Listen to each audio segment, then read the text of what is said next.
Dear Greta, although I'm political enough to admit that it worries me, I want to express my support for the decision you made in snubbing Joe Biden, calling attention to the grassroots movement rather than yourself. Because, first of all, I'm inclined to just let Greta be Greta. And secondly, because I understand the pressure that you're under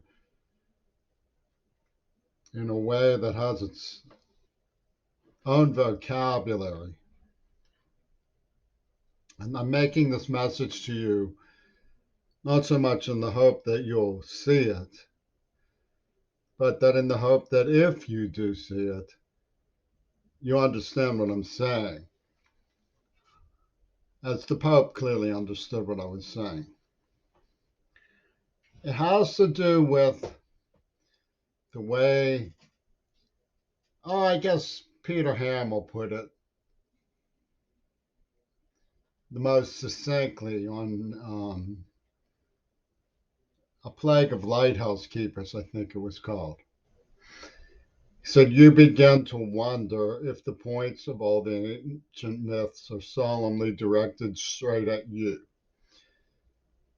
Eisenhower, when he saw the films of the hydrogen bomb that shocked even the scientists who ignited it for its magnitude and size and destructiveness, was faced with the angst of wondering how a man could be put into the position of being asked to choose whether or not to use something like that.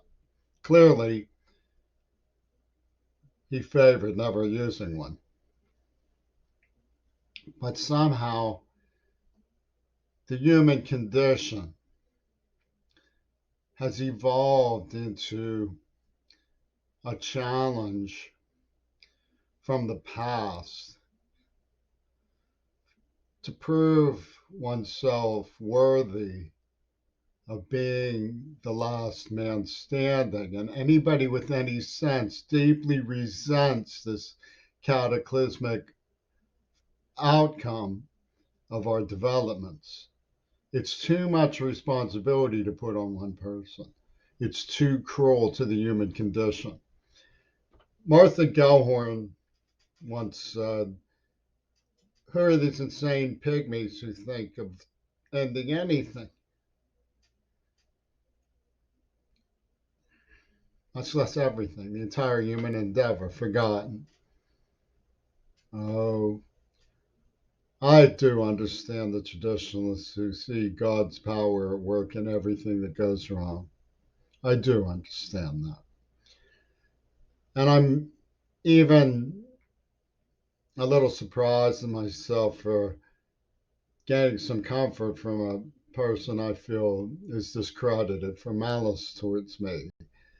But he was, after all, magna cum laude from Harvard. And he pointed out that um,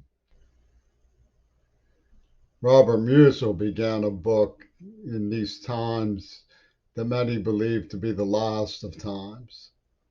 Or if it wasn't Musil, it was Simplicissimus or something.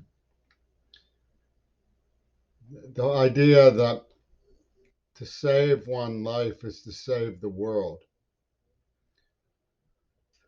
can put the responsibility on the world on one person's shoulders. It's cruel enough to have to lie to your child in sub-Saharan Africa and saying it's going to be okay when you're frightened silly that it's not going to be okay. That's a cruel enough responsibility without having to shoulder it for everybody, for every human being that's ever given hope, ever given love, ever given compassion, ever given water to the thirsty,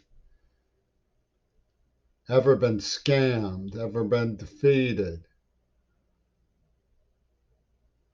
And yet the media picks people almost at random to put on the pedestal. Let's see what you think. And so many of us are open mic bullies. Once we get a craving for attention, we can't stop it. So it's good that you question the will to egomania, seductions of power. Because you're right, it's toxic. It's right. You're certainly right that it can't um, set an example in the Confucian sense of being wise enough to lead from the front. I caution you, however, that abdication of responsibility means passing it to someone unknown and somebody less glamorous of ethics may decide that you fumbled and pick it up and run against you. I understand what it means to question. Why do people believe that Jesus was white? Why do people believe that Krishna was blue? Why do people believe that God has one name or lives in some sort of fort of agency for the human species and our Shakespearean put ons? I just wanted to assure you that when you take a step back from a Shakespearean put on and say to yourself, this is an offense against my childhood,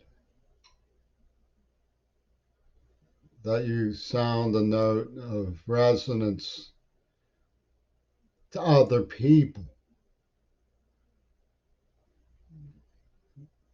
that makes it bearable for us to stand with you. So go ahead and punk out now and then. It's not hurting anybody. It's arguably wise